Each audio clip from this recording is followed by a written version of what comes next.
السلام علیکم ورحمۃ اللہ وبرکاتہ۔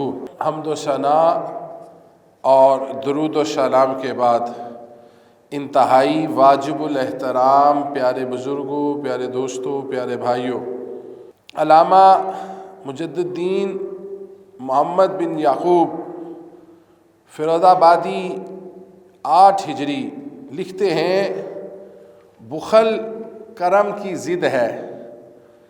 اور علامہ حسین بن محمد راغب اصفہانی 5 ہجری وہ لکھتے ہیں، جس مال کو جمع کرنے کا حق نہ ہو اسے خرچ نہ کرنا بخل ہے، اس کا مقابل جود ہے۔ بخیل اس کو کہتے ہیں جو بکثرت بخل کرے۔ بخل کی 2 قسمیں ہیں، اپنے مال میں بخل کرنا اور غیر کے مال میں بخل کرنا، اور یہ دوسری قسم زیادہ مذموم ہے۔ اسی طرح ہمیں یہ پتہ ہونا چاہیے کہ بخل اور اسراف یہ کیا ہے۔ عرب لوگ جو ہیں وہ کہتے ہیں کہ آنکھوں نے آنسوؤں میں بخل کیا، جب اس کی ضرورت تھی بہنے کی اس نے بہنے نہیں دیا۔ یعنی جس کام کے لیے جو ضرورت ہو، اب آنسو تو آنکھ میں موجود ہوتے ہیں، اسی طرح جب پیسہ موجود ہے اور ضرورت ہے اسے خرچ نہیں کیا تو یہ بخل ہے۔ اللہ تعالیٰ نے قرآن مجید فرقان حمید 15واں سپارہ سورۃ الاسراء جو سورۃ بنی اسرائیل ہے، اس کی 29 نمبر آیت میں یہ بات ارشاد فرمائی ہے، اور اپنا ہاتھ اپنی گردن سے باندھا ہوا نہ رکھ، نہ پورا کھول دے کہ تو بیٹھ رہے ملامت کیا ہوا۔ اس آیت کریمہ میں بڑے واضح طور پر اللہ تعالیٰ نے ہمیں یہ سمجھایا ہے کہ اس طرح بخل نہ کرو، کنجوسی نہ کرو کہ جیسے تمہارے تو ہاتھ ہی یہ گردن پہ بندھے ہوئے ہیں ایسے پیچھے۔ اب جب ہاتھ جو بندھے ہوئے ہیں تو پھر کیا اس کا استعمال کرے گا انسان؟ اور ساتھ ہی یہ بھی فرما دیا کہ ایسے نہ کرو کہ سارا کچھ ہی خرچ کر دو پھر بعد میں بیٹھے ملامت کرتے رہو۔ اسی طرح سورۃ الفرقان میں فرمایا والذین اذا انفقوا لم یسرفوا ولم یقتروا وکان بین ذلک قواما۔ جب خرچ کرتے ہیں تو حد سے نہ بڑھیں اور نہ ہی تنگی کریں، اور ان دونوں کے بیچ اعتدال پر رہیں۔ اس میں آیت کریمہ کے اندر حدیث شریف میں ایک بیان آیا ہے کہ اسراف کیا ہے۔ فرمایا اسراف میں نیکی نہیں ہے، بلائی نہیں ہے۔ اسراف میں نیکی بلائی نہیں ہے، اور فرمایا نیکی میں اسراف نہیں ہے۔ یعنی جو کام نیک ہے اس میں خرچ کرنا اسراف، اور جو اسراف کیا جا رہا ہے وہ بلائی کا کام نہیں ہے۔ حدیث شریف میں آتا ہے اسراف کرنے والا شیطان کا بھائی ہے۔ فضول خرچ، اس کا مطلب ہے یہ نیک کام نہیں ہے اسراف کرنا۔ اگر نیک کام ہوتا تو اللہ تعالیٰ اس کو اسراف نہ فرماتا۔ اسراف کا اس لیے گیا ہے کہ یہ بلائی کا کام نہیں ہے، یہ شیطان کا کام ہے۔ اس لیے جس کام میں بھلائی ہوگی اس میں خرچ کرنا جتنا اختیار ہے کیا جائے، اور جس کام میں بھلائی نہیں ہے اس میں جتنی مرضی دولت ہو خرچ نہیں کرنا چاہیے۔ اب خرچ کرنے میں کچھ چیزیں شرعاً واجب ہے، جس میں زکوٰۃ، صدقات، قربانی، حج، جہاد اور اہل و عیال کی ضروریات، ان کو پورا کرنا شرعاً واجب ہے۔ اس میں کسی طرح بھی بخل نہیں کیا جا سکتا۔ دوسری بات، جو یہ کام بھی نہ کرے جو واجب ہے، وہ سب سے بڑا بخیل وہ ہے کہ جس کو اللہ نے طاقت دی ہے اور وہ نہیں کرتا۔ اب اس کے بعد علیحدہ علیحدہ یہ کام نہ کرنے کی وعیدیں علیحدہ ہے، یعنی زکوٰۃ، حج، والدین، اہل و عیال کی ضروریات پورا کرنا، اس کو نہ کرنے کی علیحدہ وعیدیں موجود ہیں، لیکن جب یہ بخل کی معنی میں لیا جائے گا تو فرمایا یہ سب سے بڑا بخیل آدمی ہے جو واجب ضروریات کو بھی پورا نہیں کر رہا۔ دوسری بات فرمائی کہ دوسری سطح کا بخیل وہ ہے جو ہمسایوں، رشتہ داروں، عزیز و اقارب، ضرورت مندوں پر خرچہ نہیں کرتا۔ یہ اس کے لیے ہے جس کو اللہ نے دیا ہوا ہے، وہ فرمائی یہ دوسرے درجے کا بخیل ہے۔ تیسری بات فرمائی کہ وہ شخص جو نفلی صدقات، فقراء، مساکین، سائلین اور رفاہی کاموں پر خرچ نہیں کرتا اور وسعت رکھتے ہوئے بھی ہاتھ روک لیتا ہے، پیسے گن گن کر رکھتا ہے، یہ فرمایا بخل کی تیسری قسم ہے جو پہلے دونوں درجوں سے کم بخل ہے، لیکن یہ بھی بخل ہی شامل ہوتا ہے۔ اب ایک حدیث شریف اس کے ساتھ اور سن لیں۔ نبی اکرم صلی اللہ علیہ وسلم کا فرمان ہے، سنن ابو داؤد کی جلد نمبر 2 صفحہ 263 پر حدیث ہے، السنن الکبریٰ للباہقی میں ہے، مسند احمد میں ہے، الادب المفرد میں ہے۔ اس میں نبی اکرم صلی اللہ علیہ وسلم فرماتے ہیں، حضرت سیدنا عبداللہ بن عمر رضی اللہ تعالیٰ عنہ، نبی اکرم صلی اللہ علیہ وسلم فرمایا تنگ دلی سے بچو، تنگ دلی سے، فرمایا تنگ دلی بخل کا حکم دیتی ہے۔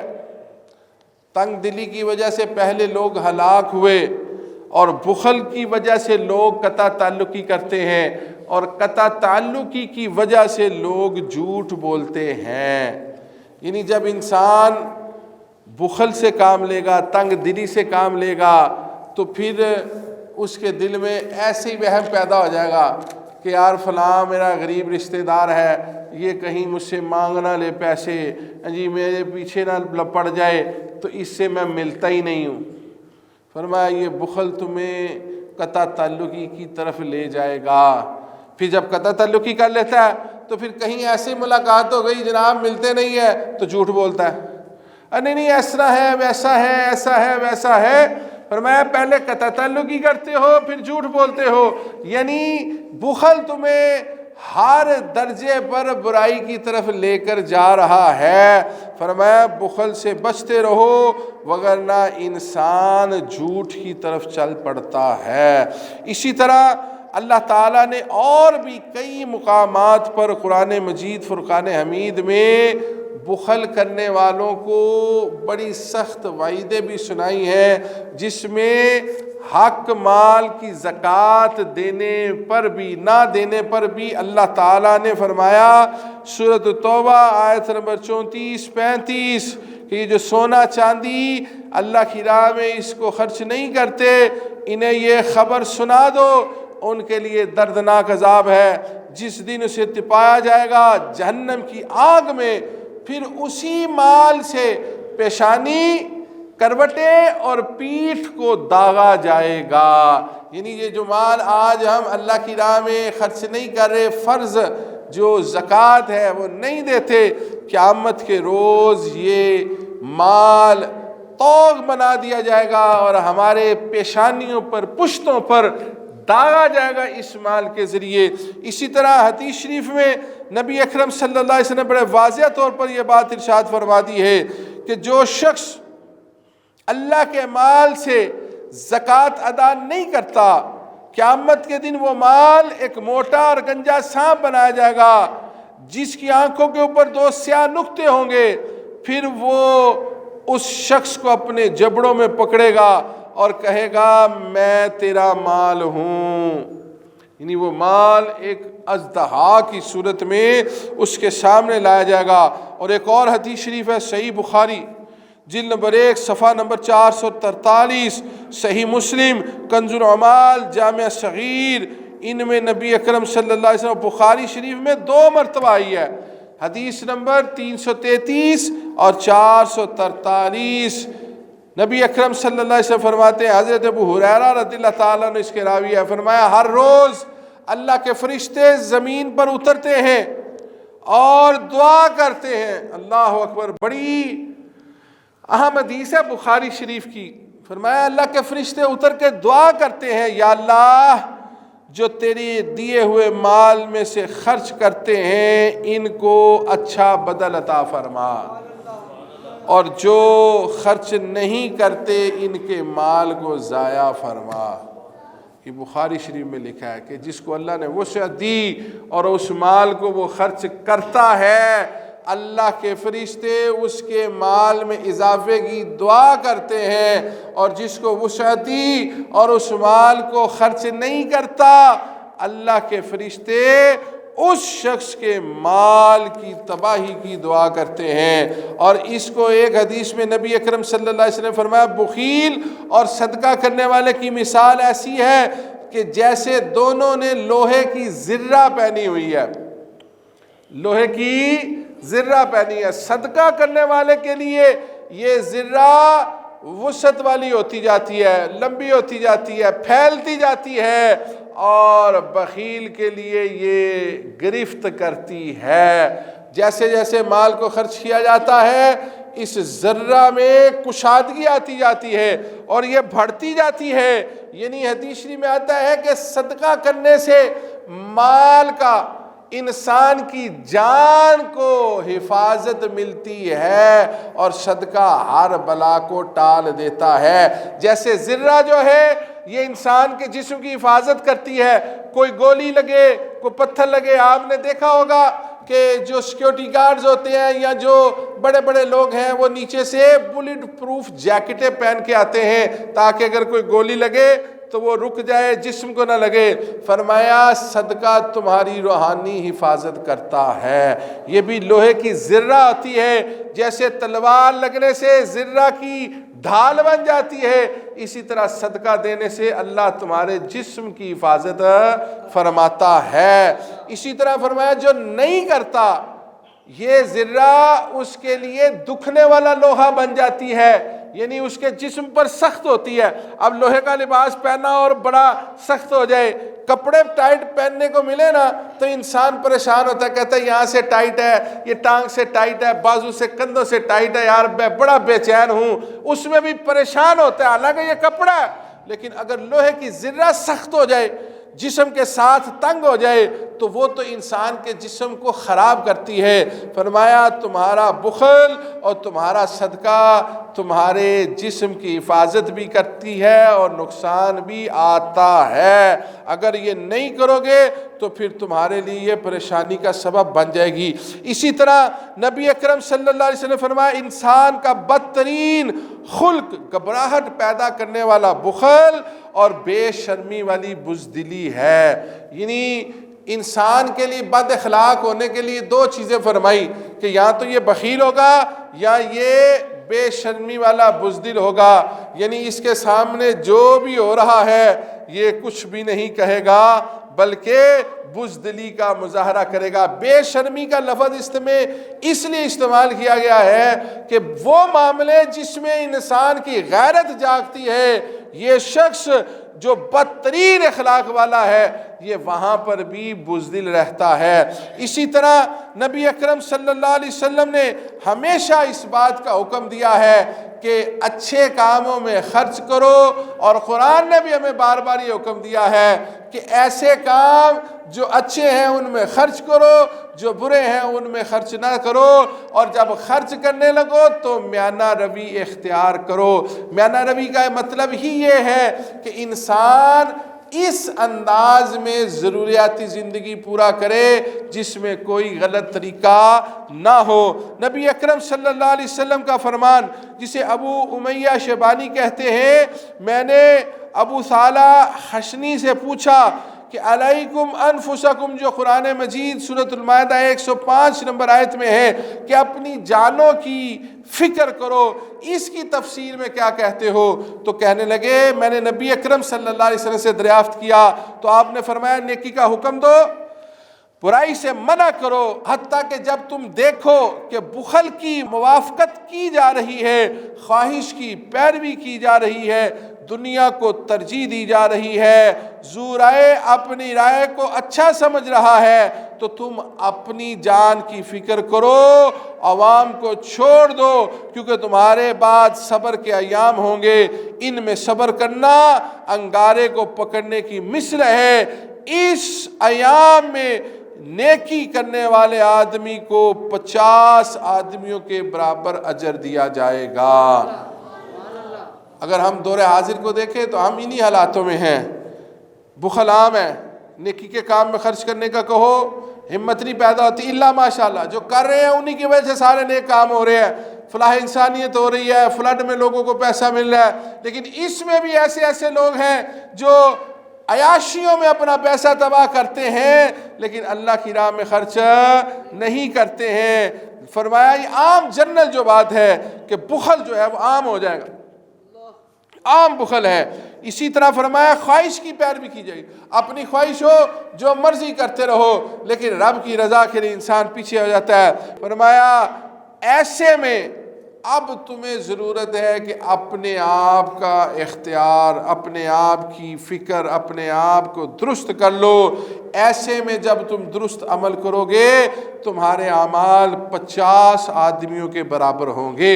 اسی طرح ایک اور حدیث شریف بھی ہے جس میں یہ بات نبی اکرم صلی اللہ علیہ وسلم نے فرمائی کہ ایک وہ وقت آئے گا جب سنتوں کو بالکل بھولا جائے گا، ایسے میں ایک سنت کو زندہ کرنے والا 100 شہیدوں کے برابر درجہ رکھے گا۔ نبی اکرم صلی اللہ علیہ وسلم نے فرمایا، حضرت سیدنا ابو ہریرہ اس کے راوی ہیں، جب تمہارے اچھے حاکم ہوں اور تمہارے مالدار سخی ہوں اور تمہارے باہمی امور مشاورت سے ہوں تو تمہارے لیے زمین کے اوپر رہنا بہتر ہے، اور جب تمہارے بدترین لوگ تمہارے حاکم ہوں، تمہارے مالدار بخیل ہو جائیں اور تمہارے امور تمہاری عورتوں کے سپرد ہو جائیں، ایسی صورت میں تمہارے لیے زمین سے نیچے رہنا بہتر ہے۔ حضرت سیدنا ابو ہریرہ فرماتے ہیں خاتم النبیین نے فرمایا 7 چیزیں ہلاک کرنے والی۔ نمبر 1 اللہ اکبر، اللہ کے ساتھ کسی کو شریک کرنا۔ نمبر 2 بخل کرنا۔ نمبر 3 ناحق قتل کرنا۔ نمبر 4 سود کھانا۔ نمبر 5 یتیم کا مال کھانا۔ نمبر 6 قیامت کے دن پیٹھ پھیرنا۔ نمبر 7 پاک دامن مومن عورت پر تہمت لگانا، اور ایک روایت میں ہے جادو ٹونا کرنا۔ یہ 8 کی 8 چیزیں اس وقت ہمارے معاشرے میں عام ہو چکی ہیں۔ اگر ہم اپنے ارد گرد دیکھیں تو شرک کی جو اصل شکل ہے، شرک کی جس میں غیر اللہ کو سجدہ کرنا، غیر اللہ کو اللہ کے برابر شریک کرنا، بغیر ارادے بھی ہمارے گھروں میں کئی جگہ پر یہ موجود ہے۔ وہ کس طرح موجود ہے کہ جب ہم اپنے گھروں میں انڈین چینلز لگاتے ہیں اور وہ بتوں کی پوجا کر رہے ہوتے ہیں، بھگوان کو رام رام کر رہے ہوتے ہیں، اس وقت ہمارے گھروں میں جب وہ ٹی وی چل رہا ہے تو ہم اس کو بند نہیں کرتے۔ اس کا مطلب ہے ہم اس کو برا نہیں جان رہے، اور حدیث شریف میں آتا ہے جو برائی کو برا نہ جانے وہ ایسا ہی ہے جیسے وہ خود برائی کر رہا ہے۔ اب دوسرا دیکھ لے، بخل۔ اب بخل نیکی کے کاموں میں خرچ کرنا لوگوں کے لیے مشکل ترین ہوتا جا رہا ہے۔ اللہ ماشاءاللہ کرنے والے کر رہے ہیں، کروڑوں کر رہے ہیں، اربوں کر رہے ہیں، لیکن عمومی طور پر جب کسی کو کچھ کہا جاتا ہے تو آئیں بائیں شائیں کر کے، اور جب وہی گھر میں کوئی شادی ہو، کوئی اور فنکشن ہو تو ہندوانہ رسموں پر بے پناہ خرچ کر کے اسراف کر رہے ہوتے ہیں۔ تیسری بات فرمائی ناحق قتل۔ معاشرے میں دیکھ لے، جانیں ایسے جاتی ہیں، پتہ چلا جی گھر سے بلا کے گولی مار دی، فلاں کی جان لے لی، فلاں کی جان لے لی، بات بات پر جان لے لی۔ جی ٹی وی میں ڈراموں میں دکھایا جا رہا ہے جو جتنا بڑا ہے وہ جتنا ظلم کر رہا ہے اس کو کوئی پکڑنے والا نہیں ہے۔ یہ ناحق قتل ہمارے معاشرے میں عام ہو چکا ہے۔ سود، اللہ ماشاءاللہ اب ہمارے ملک کے پچھلے صدر گزرا ہے، اس نے کہا جی سود کے لیے کوئی جو ہے نکالو راستہ، قرآن کے خلاف چل رہا ہے، سود کے لیے راستہ نکالو۔ سود بھی عام ہے ہمارے معاشرے میں، یتیم کا مال، یتیم کے ساتھ گندا سلوک کیا جاتا ہے اس معاشرے میں۔ جنگ یعنی جہاد سے ہم منہ موڑ چکے ہیں۔ ہماری تعلیمی نصاب میں، ہماری ذہنی تربیت میں جہاد کا باب یہود و نصارہ نے مناپلی کر کے نکال دیا ہے۔ پھر اسی طرح فرمایا پاک دامن عورتوں پر تہمت لگانا۔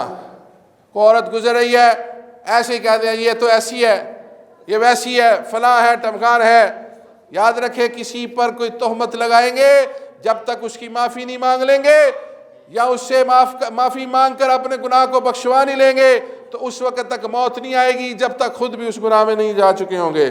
اس لیے کسی پر تہمت نہیں لگانی چاہیے، کوئی کہاں سے آ رہا ہے کوئی کہاں سے نہیں آ رہا۔ ہمارے کریم آقا صلی اللہ علیہ وسلم آپ اپنی زوجہ محترمہ کے ساتھ کھڑے تھے کہ ایک صحابی نے دیکھا، رسول اللہ صلی اللہ علیہ وسلم نے آواز دی، فرمایا آواز سنو، یہ مومنوں کی ماں ام المومنین ہے۔ یا رسول اللہ صلی اللہ علیہ وسلم میں نے تو ایسا کچھ نہیں سوچا۔ فرمایا اگر ایسا کچھ سوچ لے گا تیرا ایمان تباہ ہو جائے گا۔ یہ کیوں بتایا کہ کسی مرد اور عورت کو کھڑے دیکھ کر کوئی اپنی طرف سے بہتان نہ باندھ لینا وگرنہ تمہارے اعمال خراب ہو جائیں گے۔ اور یہاں پر ایسے ہی پاک دامن عورتوں پر، یہ حدیث میں آتا ہے، میں نے اپنے پاس سے نہیں کہا، پاک دامن عورتوں پر تہمت لگا دی جاتی ہے۔ اور جادو کا جو حال ہے وہ معاشرے میں دیکھ لے، ہر بندے کی زبان میں یہی ہوتا ہے جی جادو ہو گیا، اس نے جادو کروا دیا، اس نے جادو کروا دیا۔ جب ہم اسلام سے دور ہیں، تعلیم قرآن سے دور ہیں، اللہ پر اعتقاد ہمارا نہیں ہے صحیح طرح، نبی اکرم صلی اللہ علیہ وسلم کی تعلیمات نہیں پتہ، نمازوں کی ہم پابندی نہیں کرتے، پاکی صافی ہم رکھتے نہیں ہیں، تو پھر شیطانی وار آسانی سے حملہ کرتے ہیں۔ جب باوضو رہیں گے، قرآن کی تلاوت کریں گے، نماز پنجگانہ ادا کریں گے، حرام سے بچیں گے، جھوٹ سے بچیں گے، غیبت سے بچیں گے، اللہ اپنے فضل سے ان جادو ٹونے والوں سے محفوظ فرما لے گا۔ یہ بات ذہن نشین رکھیں، احادیث بھری ہیں، قرآن کی آیات بھری پڑی ہیں کہ جو مال ہم غلط راستے سے لیں گے یا جائز مال کو غلط راستے پر خرچ کریں گے یا اپنے حلال مال کو جو اس کا حق ہے وہ ادا نہیں کریں گے، قیامت کے روز یہ آگ میں تپا کر ہمارے چہروں پر اور پشتوں پر لگا دیا جائے گا۔ اللہ رب العزت ہمیں اپنے مال کی حفاظت کرنے کی توفیق عطا فرمائے اور اسے جائز جگہ پر خرچ کرنے کی توفیق عطا فرمائے۔